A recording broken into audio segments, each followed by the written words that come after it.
So students, today we are going to start our lecture number 6 and the chapter name is Reflection of Light. So today students, we are going to learn a lot of things about mirrors. We will learn about spherical mirrors, concave mirrors and convex mirrors. We will also discuss about the formation of image by concave mirror and the formation of image by convex mirror. And the last we will discuss some uses of spherical mirrors. So let's start with spherical mirrors. That what are spherical mirrors? A spherical mirror is a part of a sphere.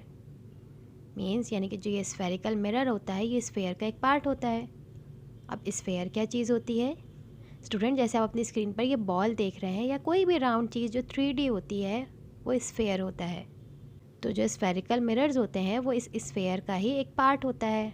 Students, spherical mirrors को जब आप पढ़ेंगे तो कुछ important terminologies होती हैं जिसके बारे में आपको पता होना चाहिए. तो सबसे पहले हम इंपॉर्टेंट टर्मिनोलॉजीज़ को देख लेते हैं. Number 1 is centre of curvature, जिसको हम C से डिनोट कर रहे हैं. आपको अपनी स्क्रीन पर एक बड़ा सा स्फेयर नज़र आ रहा होगा जिसके बिल्कुल मिड में C लिखा गया है.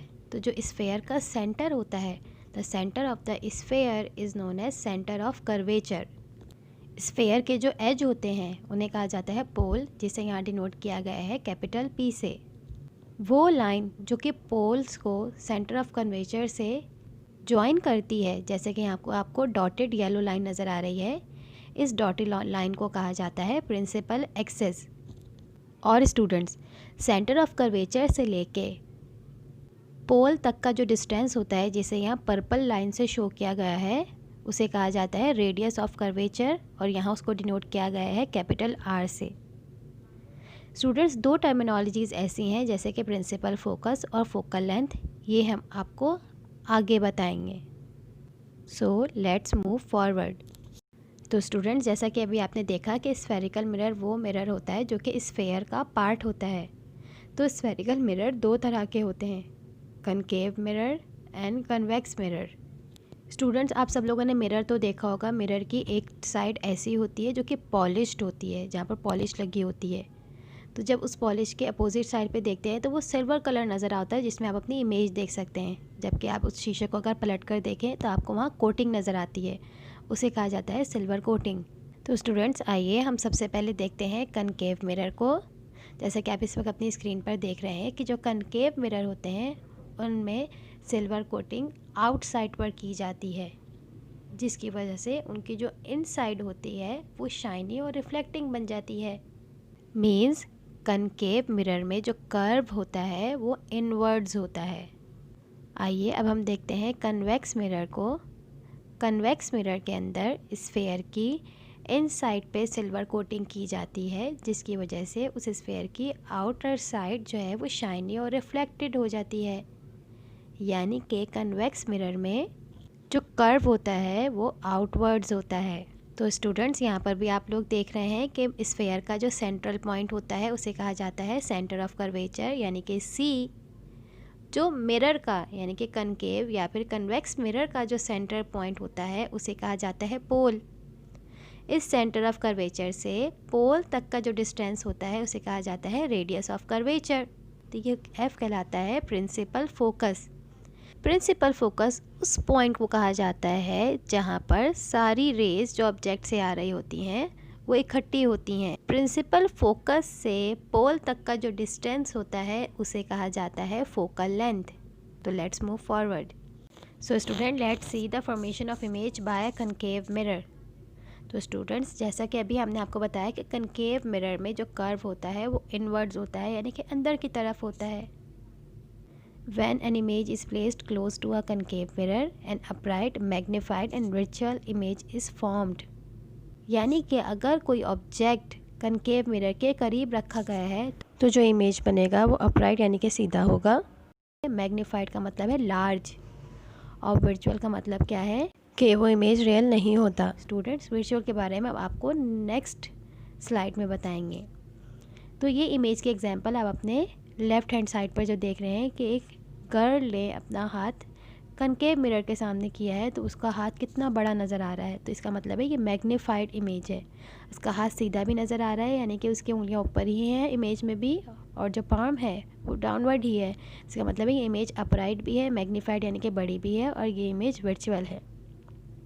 जबकि आप अपने राइट साइड पे जो इमेज देख रहे हैं वो तो बिल्कुल अलग है इसके, जबकि वो भी कनकेव मिरर ने बनाई है। तो ऐसा क्यों है?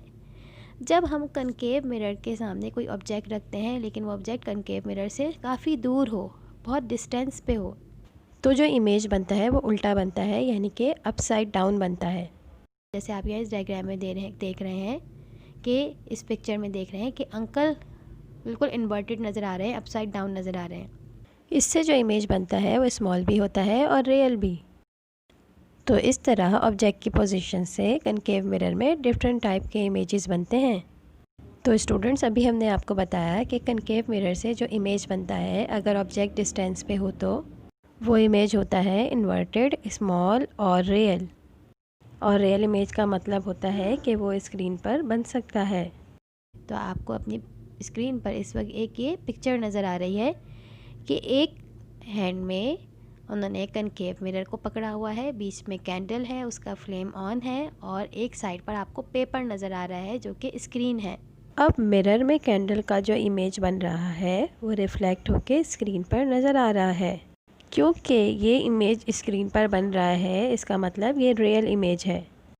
लेकिन अगर आप इस वक्त अपनी वीडियो को पॉज करके देखें तो आप उस फ्लेम पर गौर करें जो आपको सामने स्क्रीन पर नज़र आ रहा है, तो वो फ्लेम आपको इन्वर्टेड यानी कि उल्टा नज़र आ रहा होगा। तो इससे हमें ये भी पता लग गया कि कनकेव मिरर से जो इमेज बनता है अगर ऑब्जेक्ट डिस्टेंस पे हो तो वो इन्वर्टेड बनता है। तो स्टूडेंट, अगर ये इमेज वर्चुअल होता तो आपको स्क्रीन पर ये फ्लेम नज़र नहीं आ रहा होता। So let's see the formation of image by convex mirror. Convex mirror forms an upright, small and virtual image. यानी कन्वेक्स मिरर से जो इमेज बनता है वो अपराइट यानी कि सीधा, स्मॉल और वर्चुअल यानी रियल इमेज नहीं होता, यानी वो स्क्रीन पर नहीं बनता। तो आइए स्टूडेंट्स, इसे भी हम एक पिक्चर के थ्रू समझते हैं। इस वक्त आप अपनी स्क्रीन पर देख रहे हैं कि एक कन्वेक्स मिरर है। उस कन्वेक्स मिरर के सामने बिल्कुल एक कैंडल रखी गई है और पीछे स्क्रीन रखी गई है। जब कैंडल का इमेज मिरर में बन रहा है तो स्टूडेंट्स, क्या वो रिफ्लेक्ट होके स्क्रीन पर आ रहा है? नहीं ना। इसका मतलब क्या है कि ये वर्चुअल इमेज है। Let's see some uses of spherical mirrors. तो स्टूडेंट, जैसा कि अभी आपने देखा कि अगर हम कनकेव मिरर के करीब किसी ऑब्जेक्ट को रखते हैं तो वो जो इमेज बनाता है वो मैग्नीफाइड यानी कि बड़ा होता है। तो इसलिए ये कनकेव मिरर्स यूज़ किए जाते हैं मेकअप मिरर्स बनाने में और शेविंग मिरर्स बनाने में। तो यानी कि मेकअप करते हुए जो मिरर्स यूज़ किए जाते हैं वो कनकेव मिरर्स होते हैं, जिसकी वजह से हमें मैग्नीफाइड इमेजेस नज़र आते हैं। बिल्कुल इसी तरह आपके पास जो कन्वेक्स मिरर हैं उनके भी बहुत सारे यूजेस हैं। जैसा कि एक यूजेस ये है कि जो ये कन्वेक्स मिरर होते हैं, क्योंकि ये इमेज को छोटा करके दिखाते हैं तो ये बड़ा व्यू दिखाते हैं, यानी कि लार्ज एरिया को दिखाते हैं मिरर के अंदर। तो इनका वाइडर व्यू होने की वजह से इन्हें यूज़ किया जाता है कार्स के अंदर। कार्स में जो साइड मिरर्स होते हैं, जैसा कि आप इस वक्त अपनी स्क्रीन पर देख रहे हैं, ये साइड मिरर्स में जो मिरर यूज़ होते हैं वो कन्वेक्स मिरर्स होते हैं। So let's summarize what we have learn today. We have learned about spherical mirrors, that spherical mirror is a part of sphere, and there are two types of spherical mirror, concave mirror and convex mirror. Concave mirror curves inwards and convex mirrors curves outwards. We have also discussed about the formation of image by concave mirror and convex mirror, that how concave mirror and convex mirror forms different type of images. And the last, we have discussed some uses of spherical mirrors.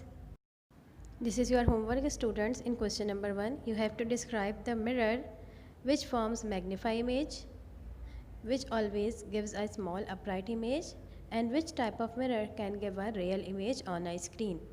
And question number 2 is, which type of mirror would we choose for a makeup mirror and why? आप किस type के mirror को makeup mirror के तौर पर use करेंगे और क्यों? ये वर्क आपको अपने रजिस्टर में करना है। Thank you so much, students. Please subscribe SSC YouTube channel and get notifications for uploaded lectures. And don't forget to press the like button. Take care of yourself and your family. Stay home, stay safe, keep learning. Allah Hafiz.